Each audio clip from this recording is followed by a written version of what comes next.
नमस्कार, मैं हूं राहुल राजपूत। नोएडा के सेक्टर 55 में स्थित आनंद निकेतन वृद्धाश्रम में हाल ही में हुई छापेमारी ने बुजुर्गों की दयनीय स्थिति का खुलासा किया है।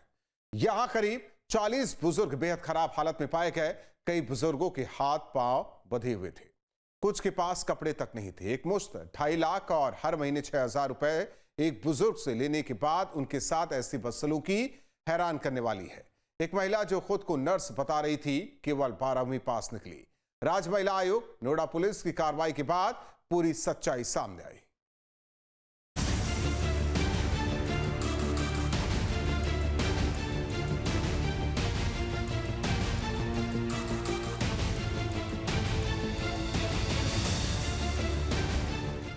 नोएडा में घर से निकाले जाने के बाद वृद्धाश्रम पहुंचे बुजुर्गों को यहां भी आराम नहीं मिला।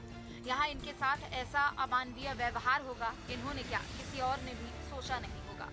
दरअसल पूरा मामला नोएडा के सेक्टर 55 स्थित एक वृद्धा आश्रम का है, जहां रहने वाले बुजुर्गों के हो रहे अमानवीय व्यवहार, प्रताड़ना का वायरल वीडियो देखकर जब राज्य महिला आयोग के सदस्य पुलिस के साथ आनंद निकेतन वृद्ध सेवा आश्रम पहुंची तो वहां बुजुर्गों को अमानवीय हालत में रखा गया था, जिसे देखकर महिला आयोग के साथ पुलिस की टीम भी दंग रह गई। बुजुर्गों का हाल देखकर टीम सहम गई।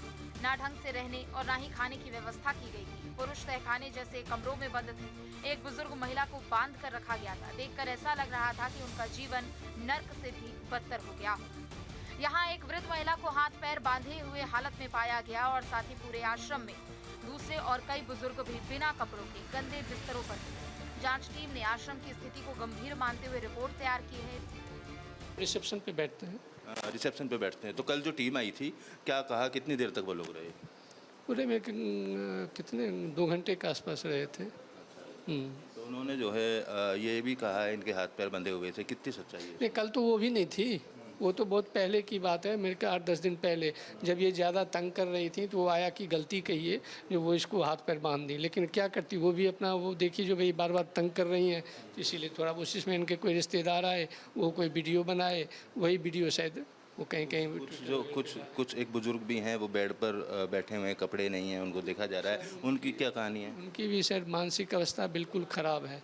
ऐसा है ना, अब देखिए अब क्या बताएं, सब तरह तरह के उनके पिताजी इनको रखे हुए यहाँ 20 साल से रह रहे हैं, 20 साल से रह रहे हैं। लेकिन उनकी ऐसा है, एक दिन उनको बाहर छोड़ेंगे, वो कहाँ गिर जाएंगे, कहाँ क्या कर लेंगे, कोई पता नहीं है। ऐसी मानसिक परेशानी वाले लोगों के हाथ पैर बांध के रोका जाता है उनको? नहीं, ऐसा रोका, हम लोग ऐसे केस लेते ही नहीं है। लेकिन 1-2 केस ऐसे, अब इनको तो रखना ही नहीं है। नोएडा के सेक्टर 55 में चल रहे एक वृद्धा आश्रम पर छापा मारा गया और उस छापेमारी में कई आपत्तिजनक चीज़ मिली। मैम, आप लोग कल यहाँ आए थे, किस तरीके की व्यवस्था थी? व्यवस्था मैं क्या बताऊँ, बहुत गंदी व्यवस्था थी। यहाँ तो जो ट्रस्टी है वो बात करने के लिए भी तैयार नहीं थी, और लोगों को मैंने देखा वो नशीली दवाएं देके उनको सुला रखी हैं ताकि वो मुझे कुछ बता ना पाएँ। जो पैर बंधे हुए एक वीडियो था, एक बुजुर्ग थे, वो बिना, उनके पास कोई कपड़े नहीं थे, उसके अलावा और क्या क्या दिखाई दिया आपको? और तो यही है कि स्टोर में आप जाके देख लीजिए, बहुत गंदी व्यवस्था है, बदबू आ रही है। 3 बुजुर्ग और थे ना। इसके रजिस्ट्रेशन की बात करें या जो भी सरकारी नॉर्म्स हैं वो पूरे करता है? अभी तो हमें ऐसा कुछ देखने को नहीं मिला है, इस पर जांच चल रही है, आगे देखते हैं क्या होता है। किस तरीके की कार्रवाई अब आप करेंगे, ये सब देखने के बाद? नोटिस जारी होगा, उसके बाद देखते हैं। कि फिलहाल पूरे मामले को लेकर जांच की जा रही है। 3 लोगों को यहाँ से रेस्क्यू किया गया है। इस बीच न्यूज स्टेट की टीम भी मौके पर पहुंची और हमारे संवाददाता अमित चौधरी ने ग्राउंड जीरो से वृद्धाश्रम में चल रहे प्रताड़ना के खेल का पर्दाफाश किया। नोएडा के सेक्टर 55 में एक वृद्धाश्रम में मौजूद है। इस वृद्धाश्रम महिला आयोग की टीम के द्वारा छापा मारा गया था। जिला प्रशासन भी यहाँ पर पहुँचा और जिस तरीके की वीडियो और फोटो जिला प्रशासन और महिला आयोग की तरफ से जारी किए गए थे, उनमें एक महिला के हाथ और पैर बंधे हुए थे। जिस कमरे में वो महिला मौजूद थी, मैं वहीं पर मौजूद हूँ और तस्वीरें आपको दिखाऊँ तो मेरे पीछे जो महिलाएँ हैं, माताजी हैं, ये इनके हाथ और जो पैर हैं वो बंधे हुए उस फोटो के अंदर दिखाई दे रहे हैं। इनके पैरों पर साफ निशान देखे जा सकते हैं कि पैर बांधे गए हैं। किस तरीके से बांधे गए हैं, किसने बांधे, इस चीज़ को लेकर इन्वेस्टिगेशन कंडीशन चल रही है और इनकी हालत जो है वो मानसिक तौर पर सही नहीं है, इस तरीके की जानकारी दी जा रही है। और यहाँ पर 40 जो बुजुर्ग हैं उनके रहने की जानकारी महिला आयोग के द्वारा, पुलिस के द्वारा जारी की गई थी और उन सबको रेस्क्यू कर सरकार के द्वारा मान्यता प्राप्त जो भी अन्य वृद्धाश्रम हैं वहाँ पर शिफ्ट करने की बात की जा रही थी। वो दौर है जब पूरा जीवन कोई भी व्यक्ति काम करता है, अपने बच्चों को पालता है, परोसता है, बड़ा करता है और जब बुजुर्गों को अपने बच्चों के सहारे की ज़रूरत होती है तो वो इस तरीके से बेसहारा उनको वृद्धाश्रम में छोड़ देते हैं। फिलहाल इनकी अभी जो हालत है वो बात करने के लायक नहीं है और इसी तरीके से हर एक बुजुर्ग की इस वृद्धाश्रम में अपनी अलग कहानी है। जीवन के आखिरी पड़ाव पर जब इनको अपने बच्चों का और अपने परिवार के साथ की ज़रूरत थी, ऐसे वक्त में इनको वृद्धाश्रम में छोड़ दिया गया। इस बीच जांच में यह भी पता चला है कि वृद्धाश्रम 1994 से संचालित है लेकिन रजिस्टर्ड नहीं था। यही नहीं, बुजुर्गों की देखभाल के लिए कोई भी स्टाफ नहीं रखा गया था, वो खुद ही अपना काम करते थे। बुजुर्गों को रखने के लिए सभी से करीब 2.5 लाख रुपए का डोनेशन भी लिया जाता था। इसके अलावा खाने पीने और रहने के लिए 6,000 रुपए प्रतिमाह भी लिया जाता था। फिलहाल इस ओल्ड एज होम में रहने वाले सभी बुजुर्गों को अब सुरक्षित बाहर निकाल लिया गया है। इनको 2 से 3 दिनों में सरकारी ओल्ड एज होम में शिफ्ट किया जाएगा।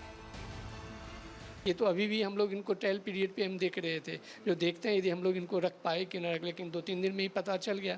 तब से हम उनको प्रेशर दे रहे हैं, भाई आप इनको ले जाइए यहाँ से, जो आप पैसा दिए वो भी अपना वापस ले लीजिए। कितना पैसा लेते हैं? पैसा शायद कमरे का 2.5 लाख दिए थे और मंथली 6,000 रुपये देते हैं। 6,000 रुपये मंथली देते हैं। आश्रम है इसकी, आप देखिए तस्वीर, यहाँ पर अलग अलग कमरे बनाए गए हैं और कमरों की अलग अलग कैटेगरी है। 2.5 लाख रुपये जो है यहाँ पर डोनेशन लिया जाता है किसी को भी भर्ती करने के दौरान और उसके बाद में अलग अलग तरीके से सिंगल कमरा लेते हैं, उन्हीं को डोनेशन, वही डोनेशन देते हैं। वो भी उनके लाइफ टाइम के लिए दे दिया जाता है वो कमरा, नहीं तो अदरवाइज हम लोगों को डॉर्मेट्री में रहते हैं उसमें कुछ नहीं है। 6,000 रुपये मंथली देते हैं।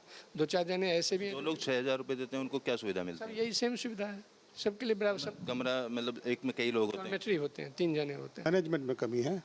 ये अपने खड़े हैं, क्या नाम है, कृष्णा जी, ये कि यहाँ के मैनेजर हैं।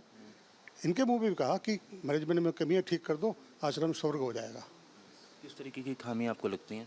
खामियाँ ये, एक तो किसी की सुननी नहीं, एक तरफा फैसला, कान के कच्चे, और बाकी जो जिस तरीके की वो तस्वीर मेरी वगैरह होती है वो तो छोड़ दीजिए आप।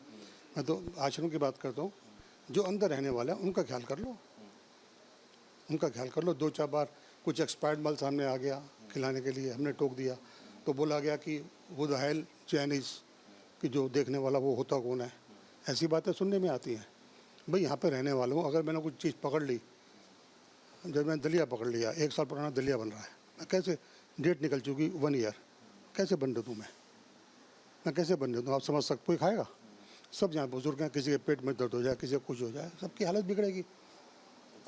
खाने की जो ये सुनवाई नहीं। अगर ये सुन लेते मेरी बात आराम से, हाँ भाई जन सब गलत है, ये होना नहीं चाहिए था, इतना कह देते, मैं खुश था। नहीं बोलते कि है कौन देखने वाला। ये खड़े हैं सामने मैनेजर बाबू, मैं पीठ पीछे नहीं कह रहा, मैं सामने कहता हूँ। मैं पीठ पीछे कुछ नहीं कहता, मैं सामने बोल रहा हूँ। ऐसा नहीं होना चाहिए। ये सब ठीक हो जाए ना, एक अपना अहम ख़त्म कर दें। ऐसे लोग रहते हैं मतलब अपने जीवन के आखिरी पड़ाव का समय काट रहे हैं, तो सबको थोड़ा मतलब प्यार चाहिए, उस तरीके का प्यार मिलता है। वृद्धाश्रम का मतलब मोक्ष धाम होता है जी। वृद्धाश्रम का मतलब ही मोक्ष धाम है। सबको मोक्ष की प्राप्ति हो। सुने सबकी, अच्छी ढंग से सुने। खाना खा रहे हैं, मैडम है, सेक्रेटरी डेली आती हैं 12:30 बजे, और 12:30 बजे डाइनिंग हॉल की बेल बजती है खाने के लिए। एक बार डाइनिंग हॉल आ जाएँ, सबको हाँ भाई सब ठीक हो, हाँ भाई सब ठीक हो, हाँ भाई कुछ शिकायत हो, कुछ दिक्कत हो बताओ। अगर सबको पुचकार लें, इनको क्या चाहिए बुजुर्गों को? हाँ, थोड़ा प्यार की कमी रहती है। अब बुजुर्गों ने जिनको भेज रखा है, उनके घर वाले आ गए नहीं आए, पैसे भेजने के सब उस्ताद हैं, पैसे वाले सारे हैं, सब पैसे भेज देते हैं। तो उनको प्यार किन से चाहिए, किन से मिलेगा? या तो पड़ोसियों से मिलेगा और या मिलेगा यहाँ के मालिकों से। फिलहाल छापेमारी के बाद वृद्धाश्रम की सच्चाई सामने आने के बाद आश्रम को सील करने का आदेश दे दिया गया है। साथ ही पुलिस की टीम आगे की कार्रवाई में जुट गई है। लोगों का कहना है कि जो भी चीज़ें हैं उनको और दुरुस्त किया जाए, क्योंकि जीवन का आखिरी पड़ाव जो तमाम बुजुर्ग हैं इनको अपनों से प्यार चाहिए था। उन अपनों ने यहाँ पर पैसा जमा कर रहने के लिए छोड़ दिया है और यहाँ पर जिस तरीके की व्यवस्थाएं हैं उनको लेकर सवाल फिलहाल खड़े हो रहे हैं। फिलहाल देखना होगा कि जिला प्रशासन, महिला आयोग की टीम किस तरीके की कार्रवाई आश्रम को लेकर करती है। वीडियो जर्नलिस्ट जैनेंद्र के साथ अमित चौधरी, न्यूज स्टेट, नोएडा। जहां भक्ति है हर शब्द में, कथाओं में छुपे हैं दिव्य रहस्य और ज्योतिष देता है जीवन को दिशा। धर्म से जुड़ी हर बातों को जानने के लिए हमारे चैनल स्तुति को सब्सक्राइब करें। चैनल पर जाने के लिए इस लिंक पर क्लिक करें।